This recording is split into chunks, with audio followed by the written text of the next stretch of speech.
If you've been thinking about buying a new iPad, you need to stop, wait, and reconsider because you're probably getting tempted by the latest 10.2-inch iPad 9 for only $300 on Amazon, which by the way is a killer deal. However, stop and wait because this month we are getting the brand new iPad 10, and this is gonna be the biggest budget iPad revolution that we've ever seen. It's gonna have the biggest changes. It's gonna be modernized with some crazy new features. So in this video, I'm gonna explain why you should not be buying this killer iPad 9 deal. Now I know I've been telling you guys for the last few months that the budget iPad for $329 is a great price. It's a killer deal. You get the best bang for the buck. But the crazy thing is that it's about to get even better. So good that I might actually buy one myself. Now, a couple months back in August, everybody was expecting this new iPad to come at Apple's September 7th event,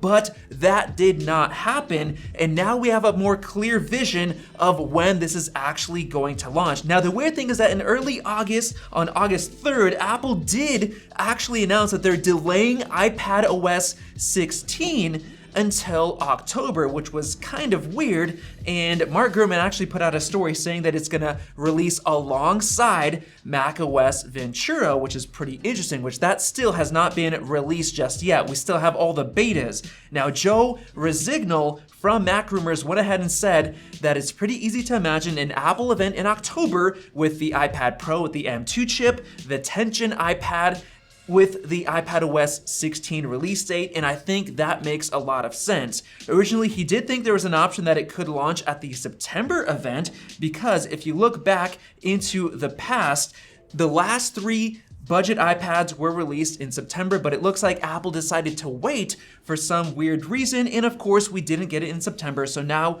we are waiting until October. Now, we did get some exclusive leaks way back in June concerning the iPad, and it said that it was gonna pack the A14 chip, which actually makes a lot of sense, 5G, and finally USB-C connectivity. That itself is a really huge deal, and the reason for that is because if you go and buy the iPad 9 on Amazon right now, you're stuck with a Lightning port for the remainder of how long you're gonna own this device, no matter what happens. And guess what Mark Gurman just posted in his newsletter, his Power On newsletter just this past weekend? iPhone 15 USB-C port is essentially a lock. So he's basically saying 100% confirmed from Mark Gurman, USB-C port on next year's iPhone lineup. That is a very big deal. Not only that, he said that the AirPods and Mac accessories are likely to switch to USB-C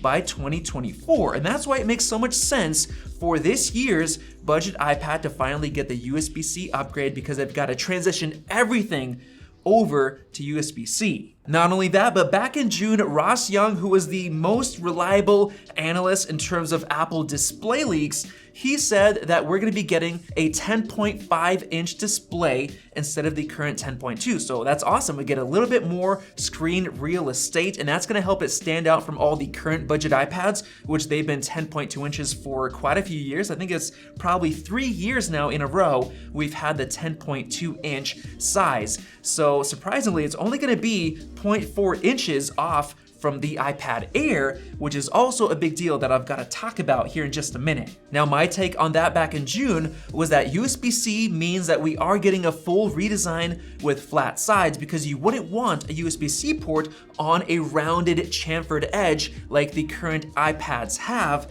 because it reduces the durability. And then Greg from Greg's Gadgets said, also, if they switch to USB-C, they need to switch the 2nd Gen Apple Pencil, which charges on a flat side. So that's another reason to have the flat-sided redesign, which I think is gonna be the perfect time for anybody to buy and upgrade to a new iPad, because that design is fresh, modern, and it's sticking around for a few years. Now in August, we then got some new leaked CAD files from My Smart Price showing exactly that. they showed off the flat sides all the way around. They showed off a new camera bump, which actually looks like the iPhone XS's camera bump, and speaker grills on both the bottom and the top. And then here, of course, you can see that USB-C port, you see the flat sides, and the interesting thing that Apple is apparently doing is keeping around that old front display look, as you can see with the home button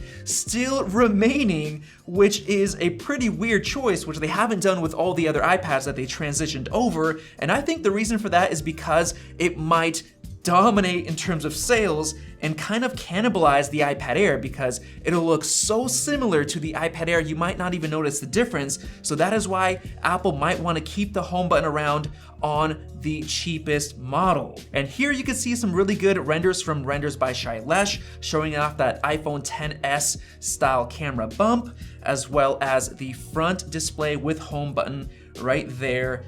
It still looks pretty nice and sleek. However, at the end of August, we did get quite a sketchy rumor saying that those renders were actually wrong and that the iPad is gonna have a Touch ID power button just like those other iPads and a landscape FaceTime camera, which personally, I think this report is wrong, and I think I'm willing to bet that this is the design that we're gonna get. Home button on the front. And then going back to my take from June, I think it's gonna be priced at $399 because Apple's gonna take advantage of the redesign and up the price, just like they've done with every single iPad that received the new modern redesign. They've raised the price, so $399 makes the most sense. And now let me finish off with why I think this is gonna be the best time ever to buy a budget iPad. First of all, that new flat-sided redesign is not gonna change for years. It's gonna make it feel fresh for longer. And now hopefully with those quad speaker grills,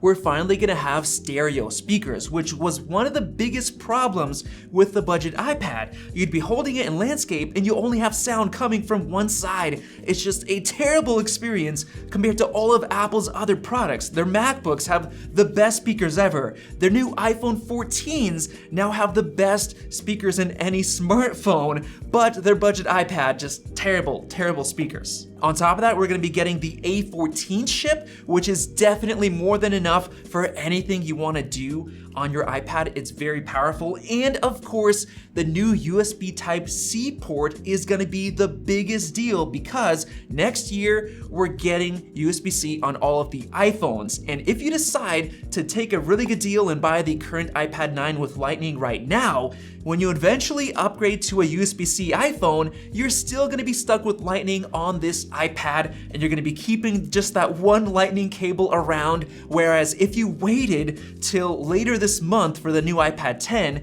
you would have had USB-C. I think it's a very wise choice to wait for that. So with that said, let me know your thoughts on the new iPad 10 design. Do you think it's gonna come with the home button on the front, or do you think it's gonna be modernized like the other iPads? Let me know your thoughts down below. Definitely click the button above to subscribe for more videos like this one and check out one of those two right there. Thanks for watching, and we'll see you in the next video.